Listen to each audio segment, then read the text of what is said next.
Buenas noches, compañeros. Les doy la bienvenida a esta sesión adicional que, de acuerdo al compromiso asumido con ustedes en la quinta sesión de la semana pasada, quedó como compromiso ante el cierre abrupto, que fue una característica predominante en todas las sesiones.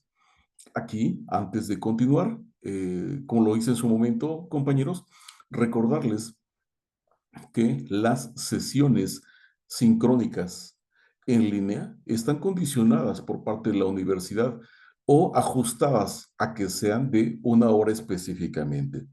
Esto con la intención de potenciar y optimizar el tiempo de esa sesión, razón por la cual se les comparte de manera previa en el repositorio de la plataforma la carta descriptiva con todas las actividades para que en estas sesiones sincrónicas se utilicen de manera pertinente en la retroalimentación o en ese diálogo profesional con ustedes acerca de el contenido o de las temáticas expresadas en el currículo. Entonces, sea este un preámbulo, compañeros, para esta sesión y reiterarles, como siempre, que al final de cada sesión y al final de cada módulo, el compromiso de su servidor para que seguirles apoyando en el trayecto formativo de este posgrado. Entonces, sin mayor preámbulo, vamos a dar inicio a esta sesión extraordinaria, les comentaba, hablando específicamente de la excelencia educativa en la nueva escuela mexicana. Pero antes de continuar, jóvenes, revisando sus productos todavía, me encuentro con algunas situaciones de dualidad en el concepto de excelencia académica, porque utilizamos excelencia académica o excelencia educativa como sinónimos y de manera puntual en la sesión 2 hablábamos al respecto. Por ello, me regreso un poquito en la presentación para estar puntualizando nuevamente estos dos conceptos. En primer lugar, la excelencia académica, compañeros, la habíamos conceptualizado de manera particular como una capacidad de un alumno o un estudiante de potenciar sus aptitudes, habilidades y conocimientos. ¿Para qué? Para destacar en lo que a resultados académicos se refiere. De manera puntual, compañeros, específicamente, la excelencia académica es aquel conjunto de conocimientos, aptitudes, habilidades y conocimientos que posee un estudiante que le permiten destacar del resto de sus compañeros en un nivel educativo específico o en la realización de alguna actividad de aprendizaje. Hoy en día se constituye esta excelencia académica como una de las herramientas más útiles a la hora de encontrar un futuro laboral, nuevas experiencias de trabajo o becas o ayudas en la investigación, entre otros beneficios. ¿Qué quiere decir esto? Que un currículo bien sustentado, no solamente con el título otorgado por alguna unidad, una universidad, y lo decía hace un momento, una retroalimentación que estaba dando a una de sus compañeras respecto a la evaluación del proyecto integrador. Un grado académico o la excelencia académica no se respalda o no se demuestra con un título académico. La excelencia académica se sustenta y se respalda, como lo decía hace un momento, con conocimientos, aptitudes, habilidades que posee un estudiante y que le permiten destacar del resto de sus compañeros específicamente. Entonces, esa excelencia académica es inherente a los estudiantes. Si bien demanda procesos particulares de los estudiantes, algunos de manera interna, también es importante reconocer que para que se alcance la excelencia académica, es decir, para que el conjunto de conocimientos, aptitudes, habilidades que posee un estudiante logre destacar de sus compañeros o potenciarlos de una manera óptima, se necesitan también algunos factores externos.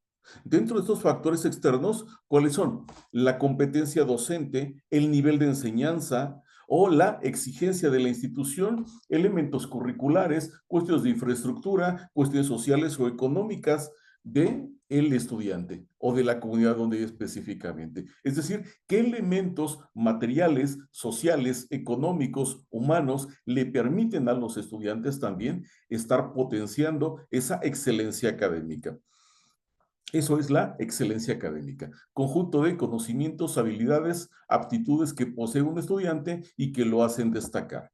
Ahora bien, me van a preguntar, ¿y la excelencia educativa qué cosa es? La excelencia educativa, al margen de la nueva escuela mexicana, como versa la temática de esta presentación, y de acuerdo al artículo tercero constitucional, es entendida como el mejoramiento integral constante que promueve el máximo logro de aprendizaje de los estudiantes para el desarrollo de su pensamiento crítico y el fortalecimiento de los lazos entre escuelas y comunidad.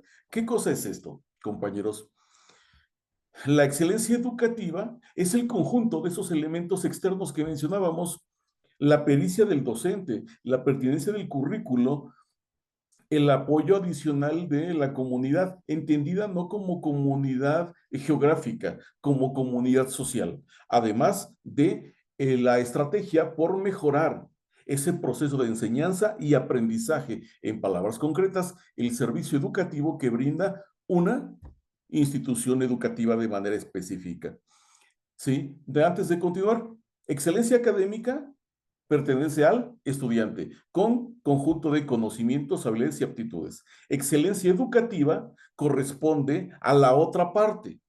Los docentes, el currículo, el contexto y cuestiones externas a los estudiantes que le permiten o que desarrollen en este primero la excelencia académica.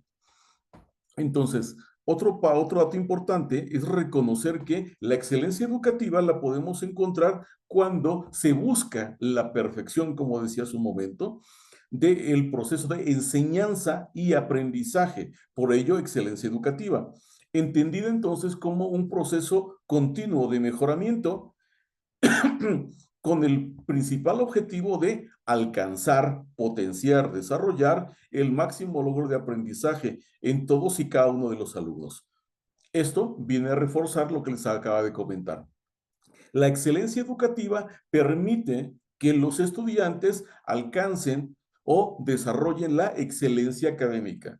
¿Sí? Obviamente aquí, para que exista la excelencia académica, no necesariamente tiene que haber excelencia educativa. Tenemos estudiantes de excelencia académica derivado de un proceso de autoformación, porque así como también tenemos estudiantes con excelencia académica mediante el trabajo independiente, también tenemos instituciones que promueven la excelencia educativa, es decir, hablando del desempeño de los docentes, la pertinencia de las actividades, cuestiones tecnológicas y demás situaciones, pero no podríamos tener o no tenemos como respuesta la excelencia académica en los estudiantes. Y el módulo que acabamos de terminar es una muestra de ello, porque tengo estudiantes que se interesaron más en un número, en una calificación, que en el aprendizaje o en la retroalimentación que se les pudo haber compartido.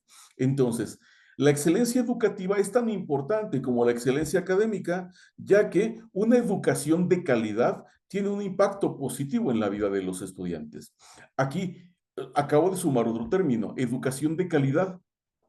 Hay discrepancias entre excelencia educativa y calidad educativa. La calidad educativa se refiere, compañeros, a la valoración final del aprendizaje, mientras tanto que la excelencia educativa se refiere al acompañamiento, a la mejora continua del proceso de enseñanza y aprendizaje.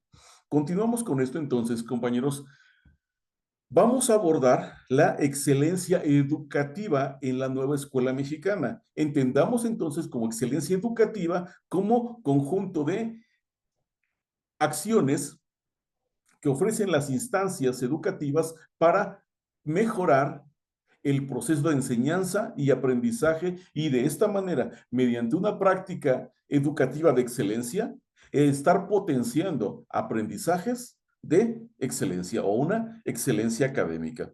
Para ello, vamos a abordar la siguiente parte de la presentación, que no alcanzamos a concluirla en la sesión ordinaria, hablando de 10 puntos clave de la excelencia educativa en la nueva escuela mexicana. Pero antes de ello, como les comentaba hace un momento, es importante replantear o que nos quede debidamente sustentado en donde específicamente la excelencia educativa.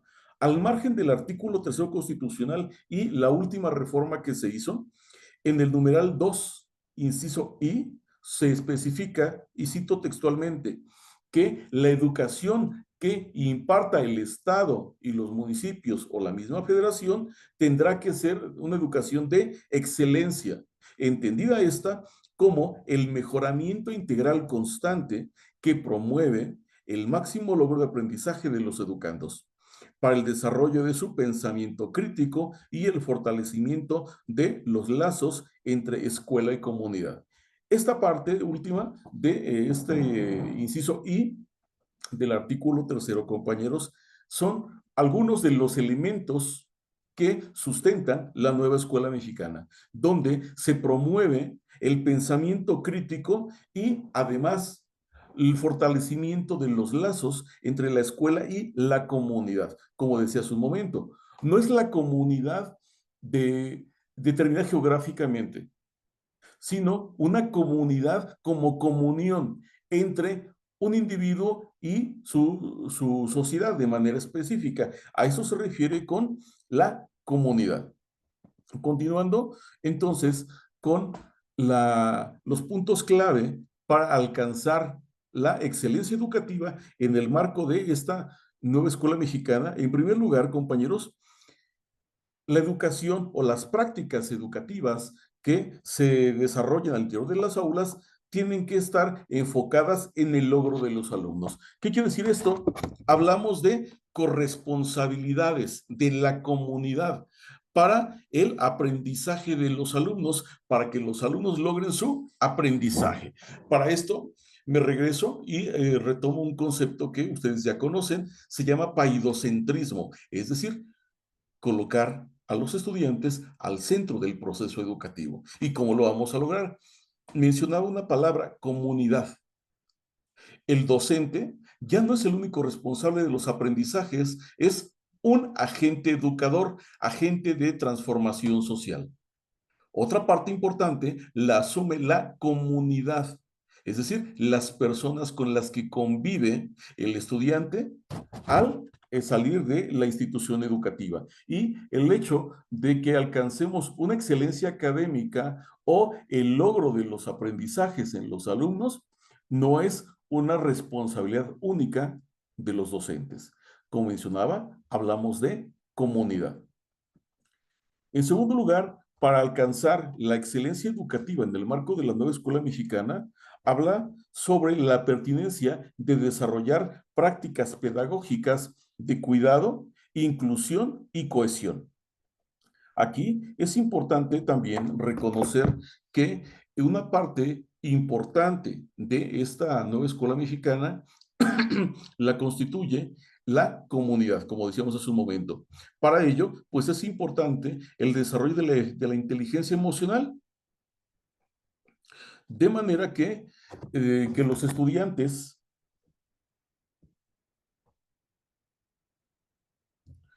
estudiantes alcancen a desarrollar las habilidades saludables, a la formación de habilidades saludables, pero también de hábitos saludables. De manera que hablar de hábitos saludables no radica en el plato del buen comer o la jarra del buen beber. Hábitos saludables también tienen mucho que ver con la resiliencia, conocimiento, reconocimiento, autorregulación de las emociones en primer lugar.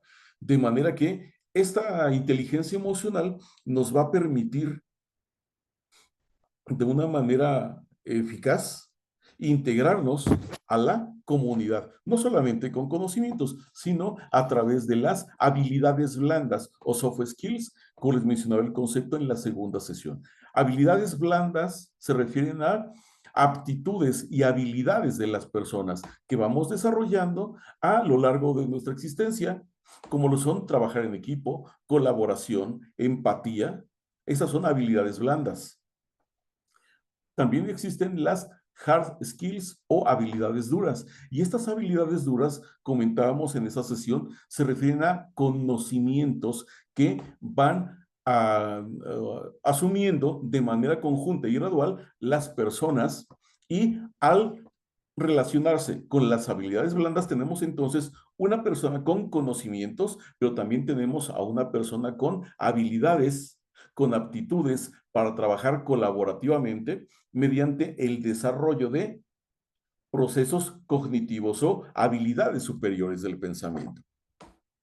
Continuamos entonces con otro punto, que es que toda acción pedagógica o formadora al interior de las aulas debe contar con una efectiva vinculación entre la escuela y su contexto, de manera que a través de esta vinculación es que se pretende reforzar o reformar o revolucionar el proceso de enseñanza y aprendizaje. Como comentaba en la primera parte, hablamos de comunidad y de corresponsabilidad, de manera que las familias también asuman su responsabilidad enmarcada en la Constitución política, donde los padres de familia también están obligados legalmente, en primer lugar, a mantener un bienestar saludable, ¿sí? En todo sentido.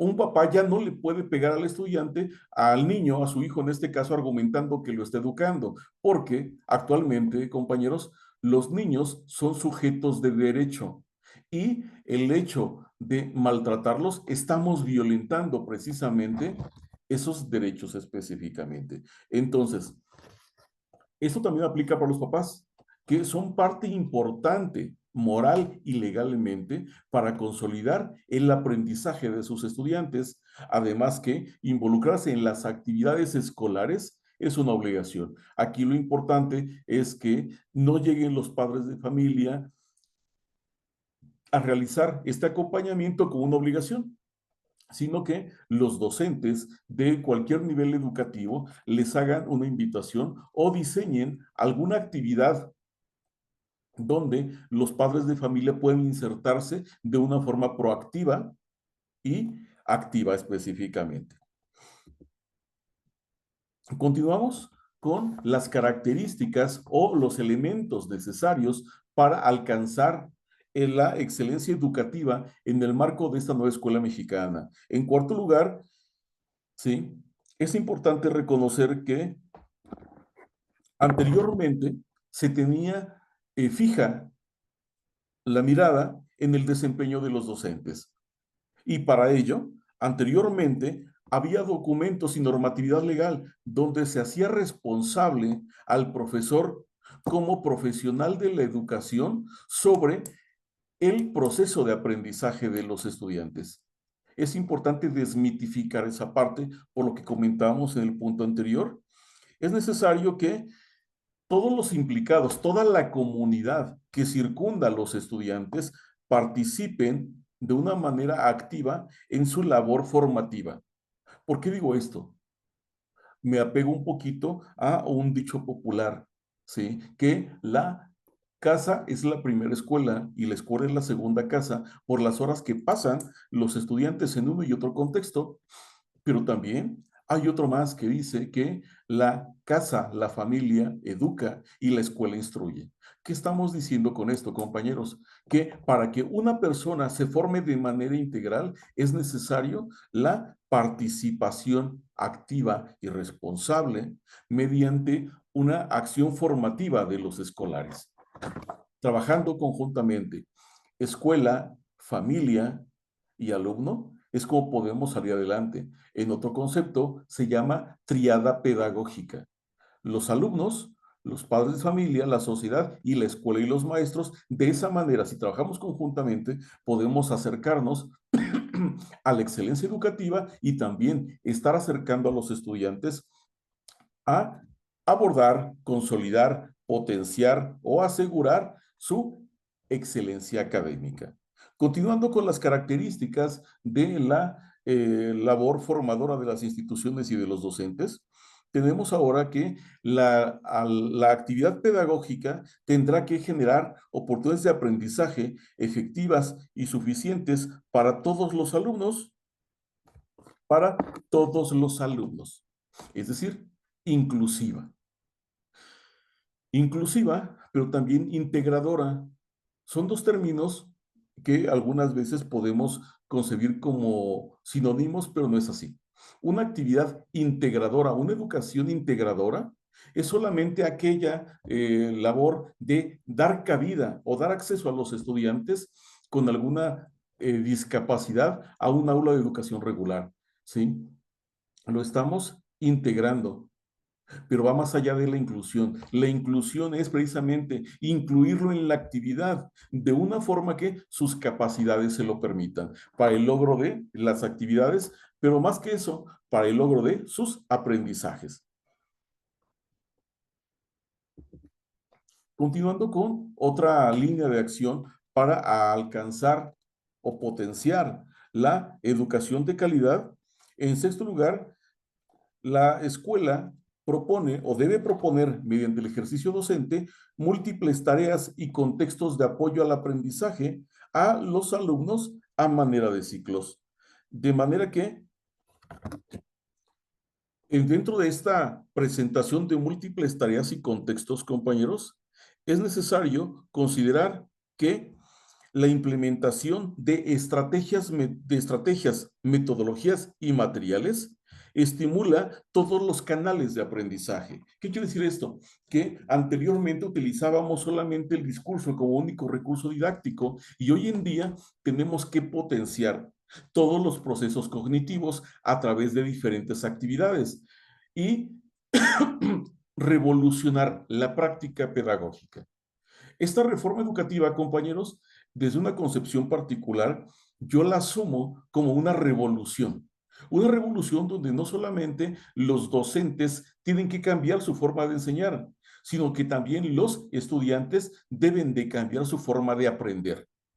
¿Con quiénes se aprende también? Entonces, aquí es donde surge la diversificación de estrategias de enseñanza, metodologías de enseñanza y materiales, de manera que todos estos materiales sean llamativos para los estudiantes, sí, pero también que los pueden aplicar a situaciones cotidianas. De manera que seguiremos escuchando aquello de si quieren, para trabajar fracciones, algunos hacen uso de las pizzas, del pastel, de galletas. Pero ¿por qué no utilizar el patio de la escuela, dividirlo en fracciones, para ubicación de la ceremonia de honores? ¿Por qué no utilizar la parcela de don Orlando? Y don Orlando es papá de Juanito, que está en mi aula, de manera que sean vivenciales y no solamente mediante el discurso o la representación en el pizarrón y que lo transcriban al cuaderno. Dijimos que diversificación de estrategias y metodologías, de manera que si queremos trabajar con fracciones, podríamos sacarlos a los alumnos al patio y establecer fracciones, ya sea de estudiantes o fracciones del patio. Y hablando de metodologías, dentro de la nueva escuela mexicana, compañeros, plantea 4 metodologías sociocríticas específicas. Cada una de ellas se relaciona con un campo formativo específico, pero también no quiere decir que cada metodología se utilice propiamente con un campo formativo, mediante los conocimientos, las habilidades y las destrezas que posee un docente también puede utilizar una u otra metodología sociocrítica para trabajar con 2, 3 o 4 campos formativos. ¿Sí?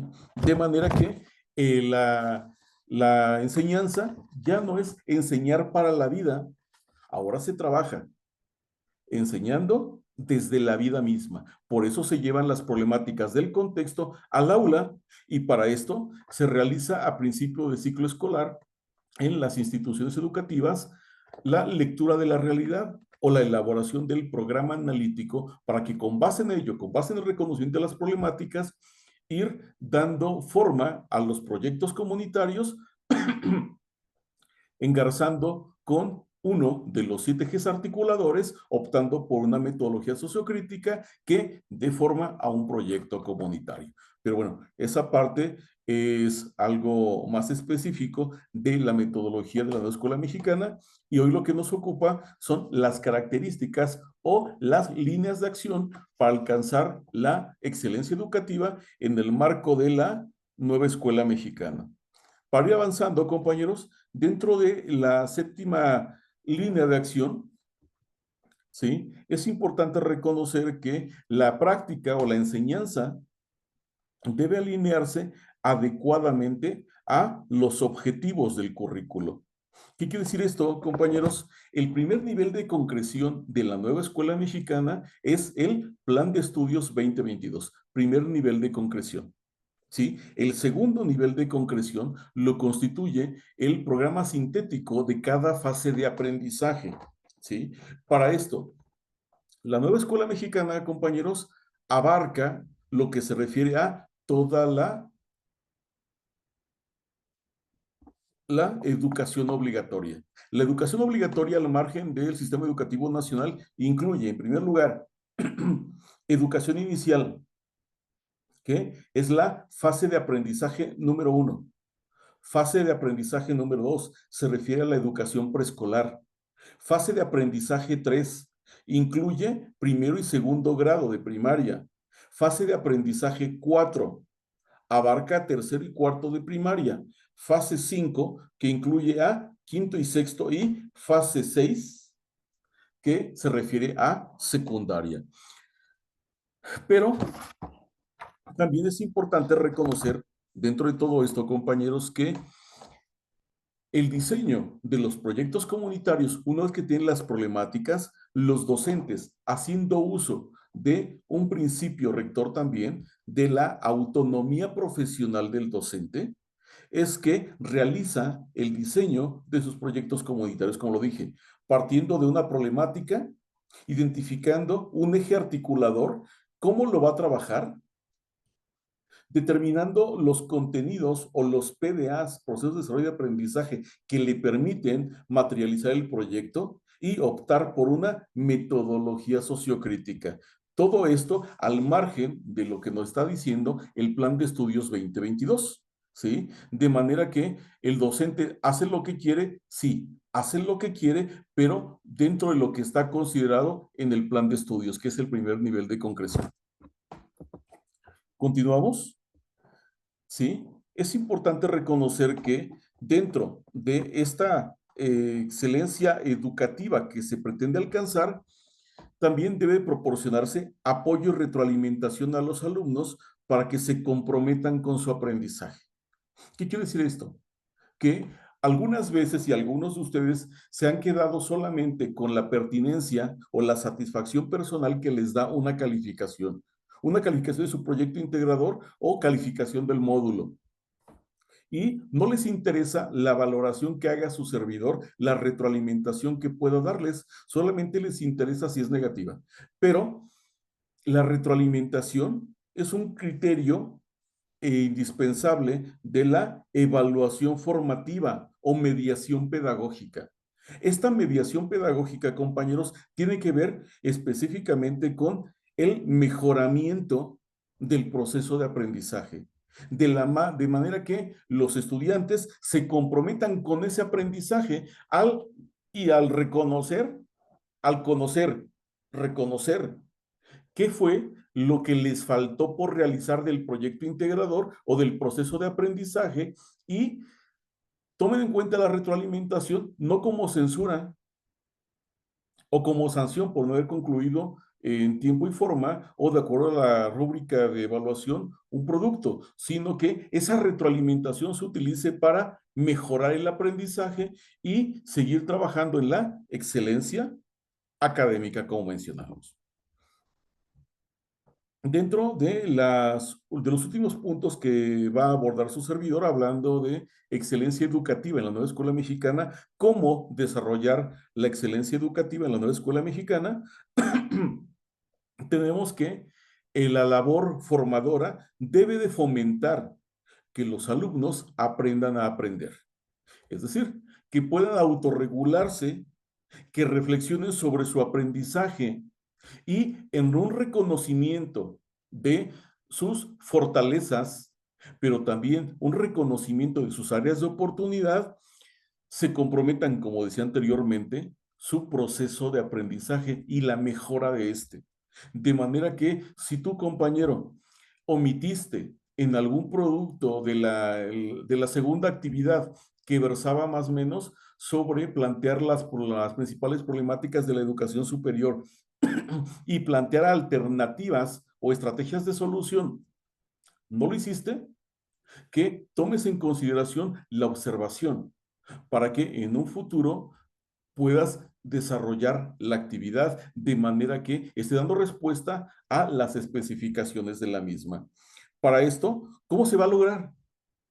Mediante el desarrollo de la metacognición o las habilidades superiores del pensamiento, como les comentaba.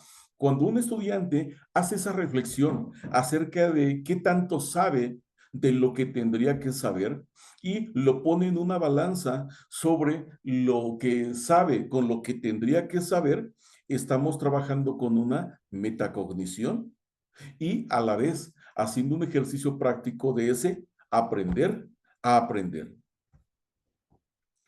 y lo cual se puede materializar a través de un aprendizaje permanente. Los seres humanos, compañeros, antes de continuar, les comparto, dentro de todas las virtudes que puede poseer un ser humano, alberga dos principios: el principio de educabilidad y el principio de educatividad. El primero, principio de educabilidad, hace mención que una persona, por más títulos que tenga, todos los días, hasta el final de su existencia, puede y debe de aprender algo. Por contraparte, el principio de educatividad se refiere a que todo lo que nosotros sabemos, podemos, que debemos compartirlo con las demás personas. Decía el lema del lema presidencial de hace ya algunos ayeres, que quien no comparte sus conocimientos está retrasando el progreso. Entonces, esa es el otro principio de educatividad: poder compartir, enseñar a alguien más lo que estamos aprendiendo o lo que ya sabemos. Y finalmente, compañeros, para alcanzar la excelencia educativa en este marco de la nueva escuela mexicana, se pretende que la labor de enseñanza debe propiciar que los alumnos y maestros se comprometan constructivamente en la evaluación. De manera que esta evaluación no es solamente asignar un número ante el desarrollo de una actividad. Dijimos evaluación y evaluación formativa en el punto anterior.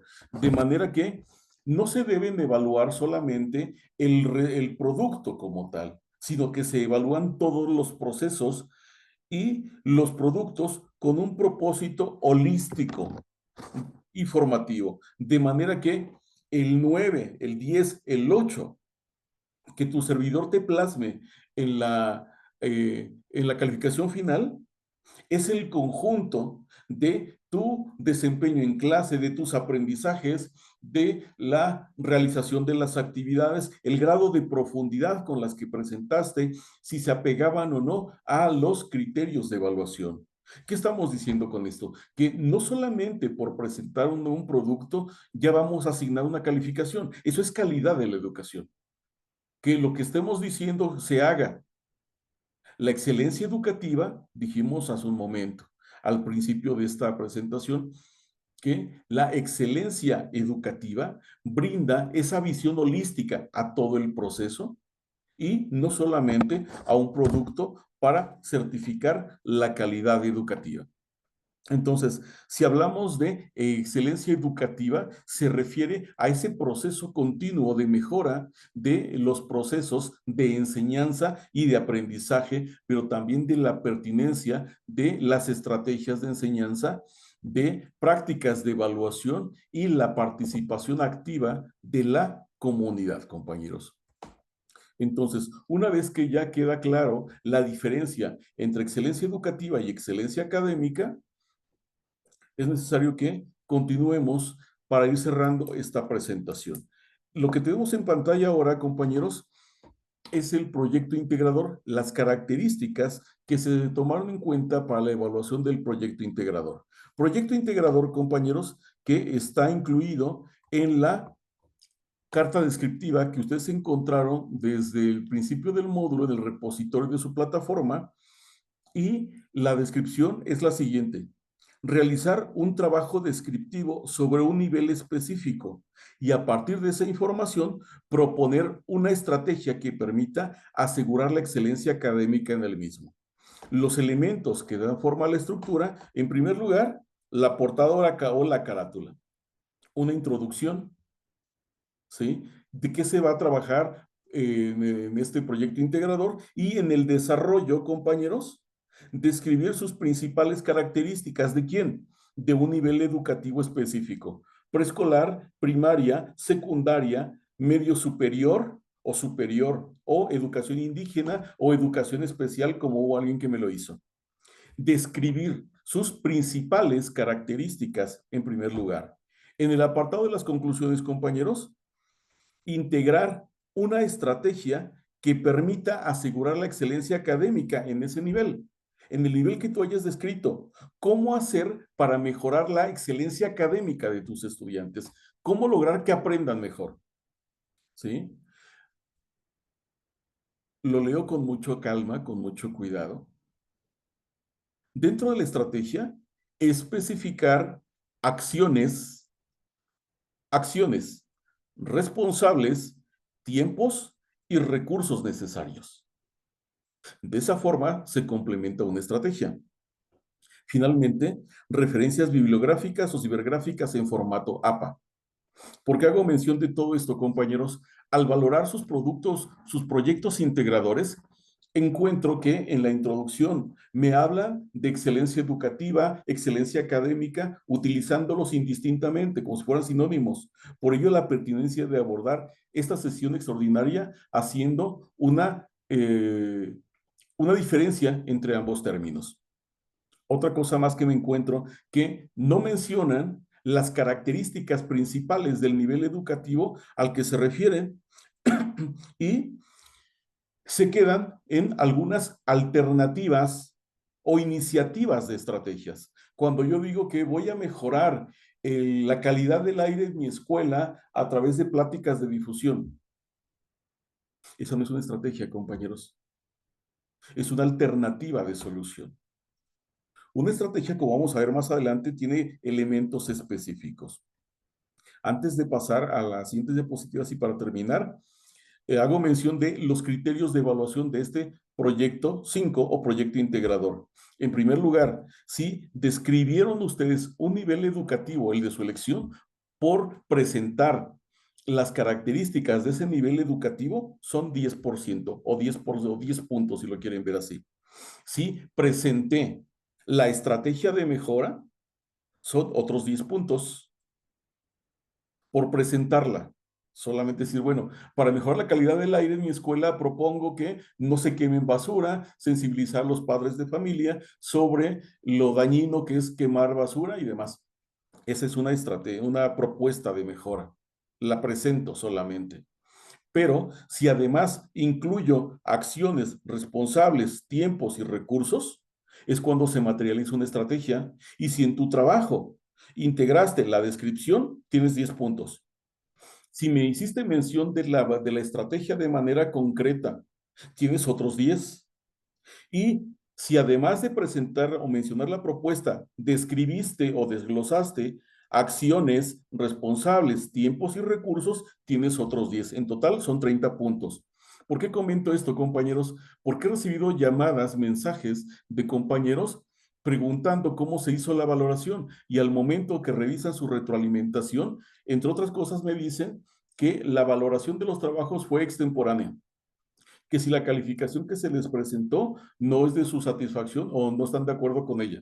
Pero al momento en que revisamos los trabajos, compañeros, estos elementos no están presentes en su totalidad.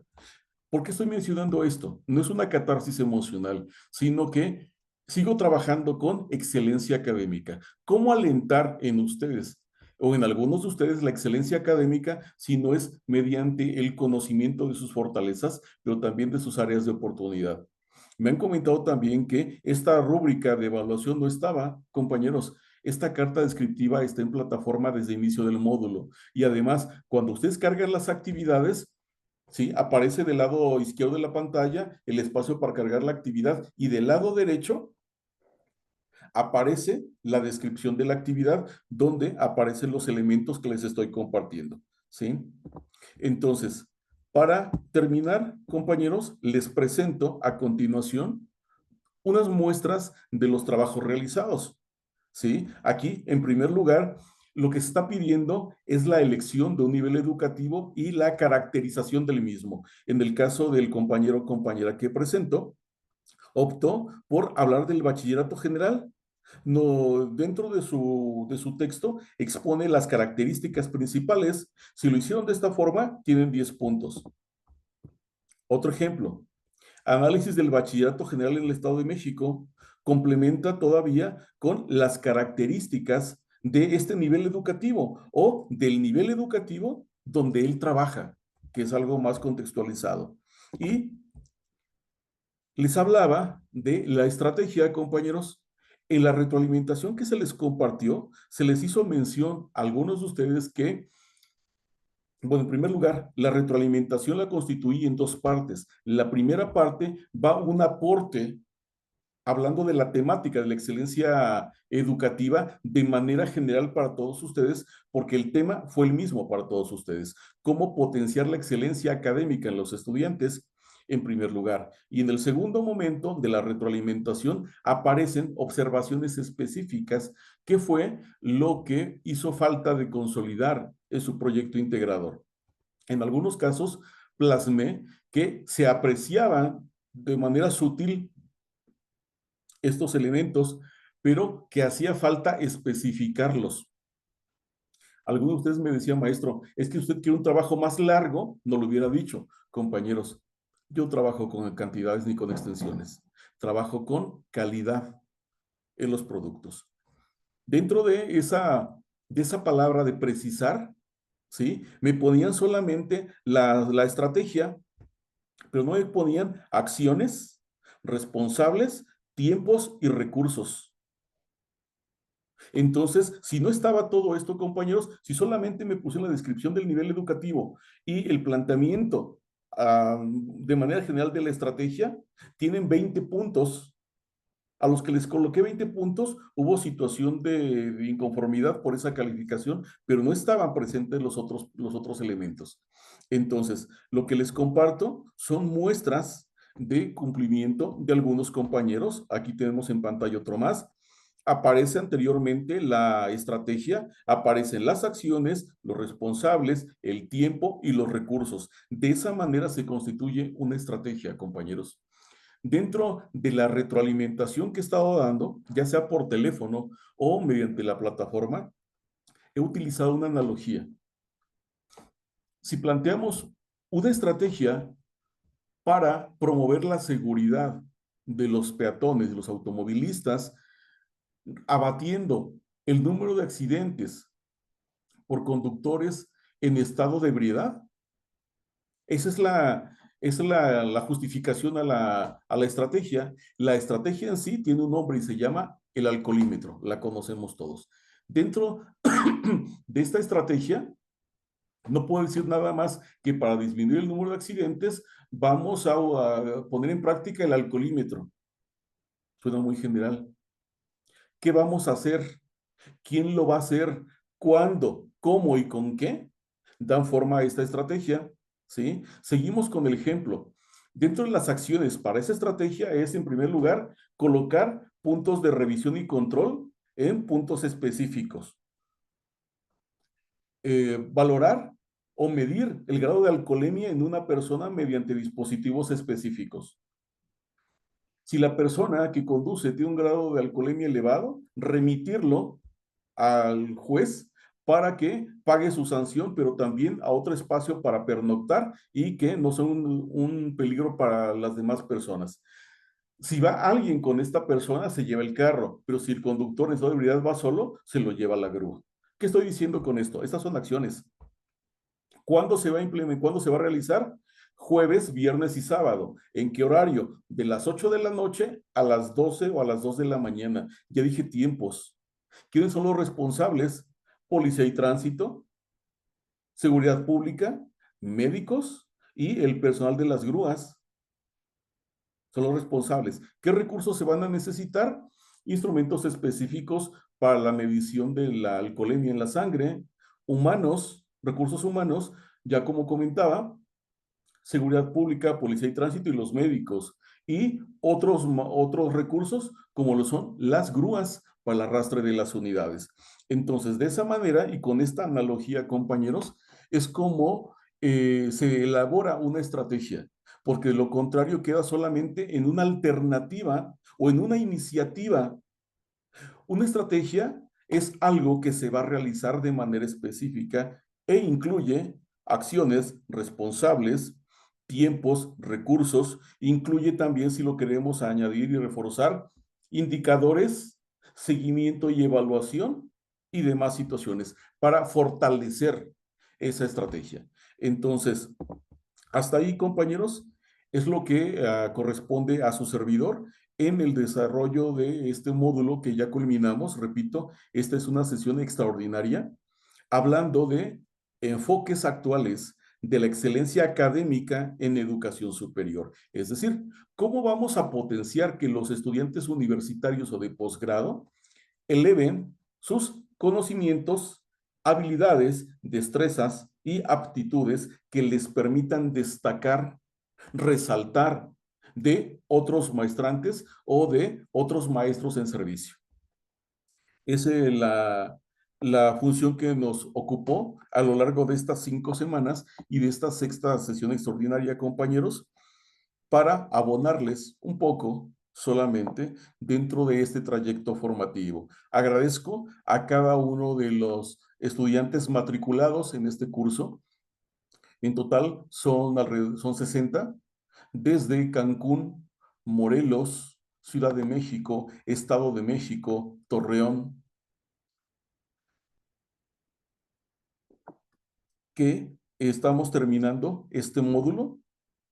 Y por mi parte, no me queda más que decirles gracias por su acompañamiento, por permitirles seguir trabajando con ustedes y por compartir algo de lo que hemos acumulado en esta formación profesional y laboral.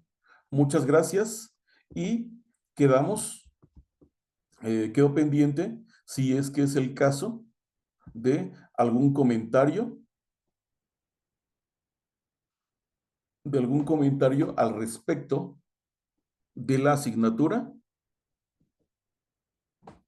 o de la presentación. Presentación, compañeros, que voy a subir al repositorio para que la puedan revisar con calma. Muchas gracias.